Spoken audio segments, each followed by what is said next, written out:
I live in Oakwood Village, and 2-3 weeks ago, I get up in the morning and I had this tremendous odor coming over the community. It's environmental. And I've been living there for 14 years, and this odor's been coming over that way for almost 14 years. I wanna know what's being done to curb this, and whose responsibility is it? What area do you live in? The Meadows, Pardon? the Meadows, Right next to the Meadows, Oh, okay. at Richmond and Sullivan. Right. The redevelopment, the Meadows. I can't tell you where that odor come from because you're the first person that brought this to council. We've heard other people in Ward 5 have issues because of the manufacturing that's going on there. So there's plants that can actually, put things in the air, or if odors in the air that aren't pleasant. And then plus over in that area, you got the waste management system. But the odor that you're talking about would have to be coming from Solon. And it may be coming from even the landfill that's over there, the waste management. It's something that we can look into, but like I said, no one has ever, in your area, has ever brought the issue as far as an odor coming to, in your area. But we'll look into it to see where it could possibly come from. Yeah, we did have an issue with that when the Meadows was first developed. There was an odor. 2008? Yeah, in 2006 we did. There was an odor then, and we thought it was coming from. Let's go ahead and stick with the candidate, maybe they can talk to you after. Yeah, okay. And you can refer to somebody. Go ahead. All right. All right, we have I another. raised my hand earlier. Yes, ma'am, yes, ma'am. And I- Yes, ma'am, go ahead. And I got passed over and I forgot my question about, two things. One thing, I just need a little clarity. So there are 2 seats, and how many people running for councilman at large? I'm a little confused. How many seats are open and how many people are running? Let me answer that as a non-candidate. Okay. There are 2 council at large seats. There is 1 Ward 1 seat. There are 5 people running for council at large. There are only 2 seats. There is 1 council at large seat. There are 2 people running for for Ward 1. So Ward 1, there are 2 people running for 1 seat. Council at large, there are 5 people running for 2 seats. Okay, thank you. Who's the other person for Ward 1? Well, there, Chris Callender is the current councilman. yes, sir. I've been living in Oakwood Village for almost 12 years now. A couple of years ago, a year ago, I did a study and I drove around the town. And for a small community, the areas in the town are significantly different. Ward 1, 5, So my question to you, the council at large, is what are you planning to ensure that the city is beautified equally and that all residents are having the ability to have good sidewalks, good lighting, and things like that? I mean, right now, that's my question, what do you do? And I want to hear something concrete. I mean, for example, one of the things that I really like was concrete is that we are trying to get internet access to all. Those things are concrete. I know that they might not be possible at this time, but I want concrete ideas from you 3 as to tell me how will you make sure that every resident in the city has the ability to have the same amenities and things like that, so. I think each of you have 2 minutes. 2 minutes to answer. Well, I'll go first. The dynamics of Oakwood Village are pardon? Fine. The dynamics of Oakwood Village are unique because of the fact that Oakwood has been a continually growth development. So, let's say in Ward 5 was where some of the original people, the Wainwrights, were indirectly I'm Wainwright. relative to me, and I've been knowing them for 40 years, and they've been in Oakwood for longer than 50 or 60. That was an area of Oakwood that has been there and was probably one of the first areas of Oakwood that really was built. we was told the story that Oakwood, it was a township, Bedford Township. It was Oakwood, Maple Heights, Bedford Heights, Walden Hills and all that. And they said that everybody split away and what was left was Oakwood Village. That's why our community is so segmented like it is. You got Ward 5 here, but you got a part of Ward 5 here. You got Ward 1 over here. And as Oakwood continued to progress, and this is the problem, that's why I brought up the fact of having these programs and suggested and presented programs to the residents so that they can have, through the county, that they can have their houses renovated for low to moderate, for low interest loans, as well as Community Housing Solutions is one of the places that does it. Cleveland Housing Network is one of the places. But like I said, Ward 5 started. So then next, Ward 2 was the first significantly built subdivision in Oakwood Village, which is around Glenshire and off of Forest Road. Well, the dynamics with Ward 2 is that I was proud of that because that was the first ward that was new construction where 80 to 90% of the residents were first-time African-American home buyers. No one in Cuyahoga County could say that. Oakwood resident in the 1960s, we became, the African-American community became the first homeowners. And then, as you say, as you drive down, you see another subdivision, which is over at the Metro Estates. But those were built in 2000, I think it was 2004. So it's just because of the fact that the build has been built segmentedly, that some houses are older than others, and these are older than the next ones, and older than the next one. So what we do is double back and provide programs for the residents that have the older homes, that they can have programs that they can get their homes renovated. Oakwood doesn't have the core or the opportunity to do it, so we have to refer them to county and other programs that do have those funds.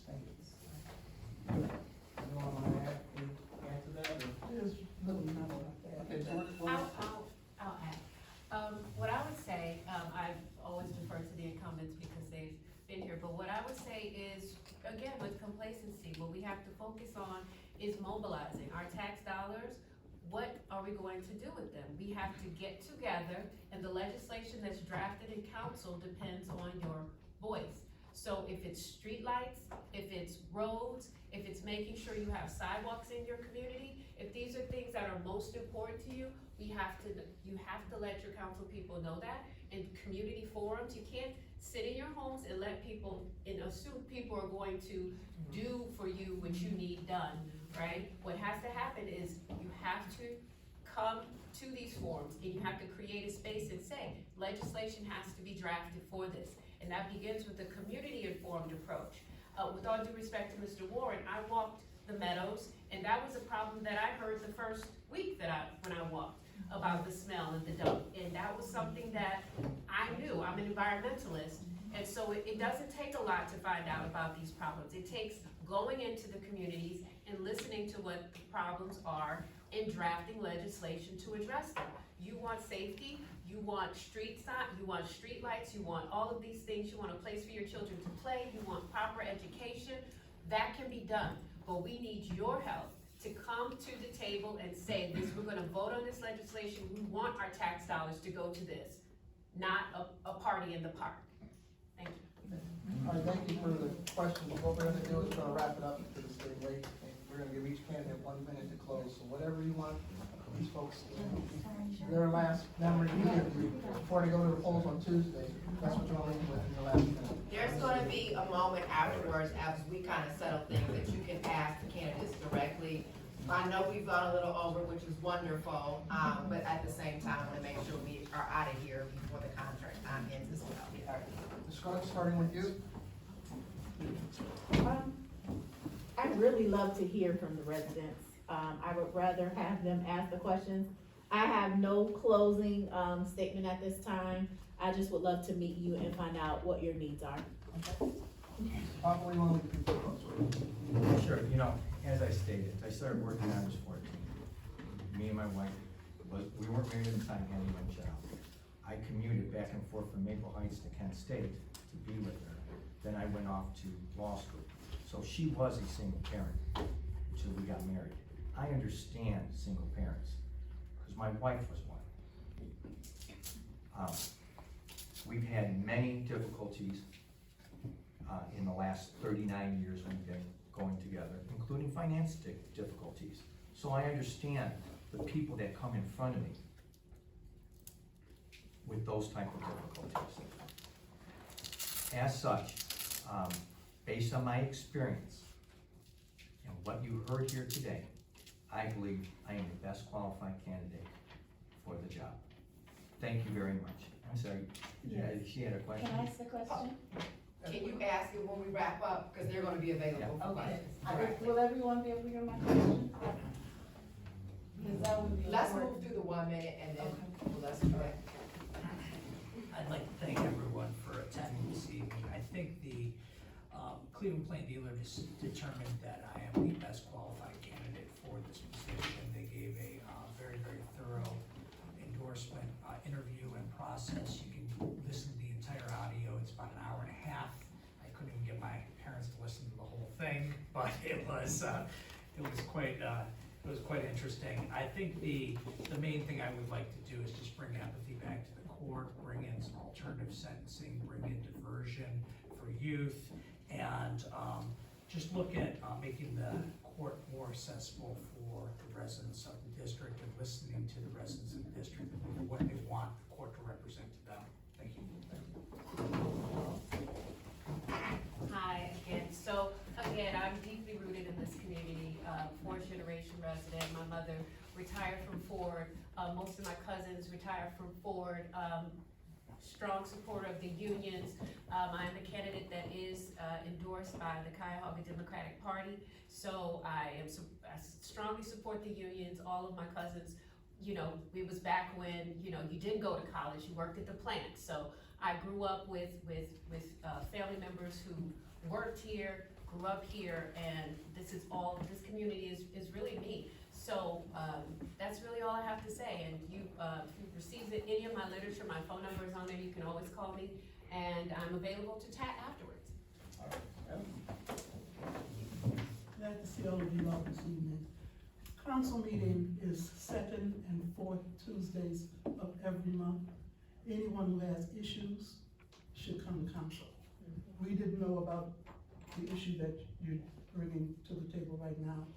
We could look into it and find out what the problem is and maybe assuage the problem. As far as beautification, something that can be looked at. Come and bring your questions, come and bring your issues, come and bring your suggestions to council. If we don't hear from you, we don't know what you want. We don't know you're there. We're there. So come and see us. Repeat that date again, the coming time for council meeting? Council meetings at 7 o'clock, second and fourth Tuesdays of the month. Yes, ma'am. Recently, a young lady, she's here, moved back to Oakwood Village from Atlanta because of what she knows is going on in this city. We want to keep that reputation, that people want to come back here. Generations are coming back who were here in the past. What streets that they want to be addressed in their wards, and we address those. I'm not gonna give you, I'm gonna be honest with you, because I've been around since, and serving the resident. People talk about politics. I despise it. I'm a public servant. I'm not a politician. That actually we have to do it, based on budget, one at a time. And so this is what it is as far as streets. I think we should get all the candidates in here with round of applause.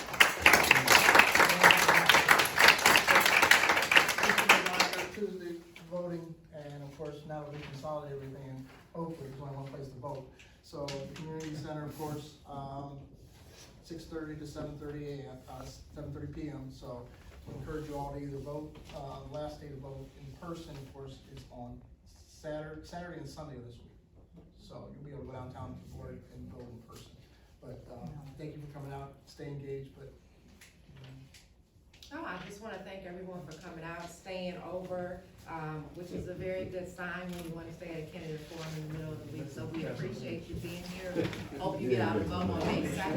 And I think that is it. I know you had a question. Did you want to pose it? And then you all can just go up and talk. I do. I really appreciate the forum, but I really think just going forward, there should be more time for us to ask questions. I understand that you had predetermined questions, but I felt like I needed to ask some specific questions, and there was so much time for unsolicited responses that I didn't get a chance to ask mine. So just going forward, give us more time to ask questions, and you have less prepared time, if that's okay with everyone. The question I wanted to ask, this gentleman back here just spurred my interest. So I'd just like to know, to address the two gentlemen who are running for judge. For the record, because this is very important to me, I have a 11-year-old granddaughter. What are your individual positions on gun safety, on assault weapons? For the record, since there may be miscommunication, I need to know, so I'd like to know from each one of you, what is your position on gun control? What is your position on assault weapons? We need to know this is serious. There are children, there are schools, we can't play. Does everyone want to hold for that question? I know. Okay, I'm gonna give you all 2 minutes. Want me to who goes first? Go ahead. First of all, on on assault weapons, I don't think assault weapons should be part of the general population owning them. If you So look you at would the, support a ban on assault weapons? yes, Okay. if you look at the second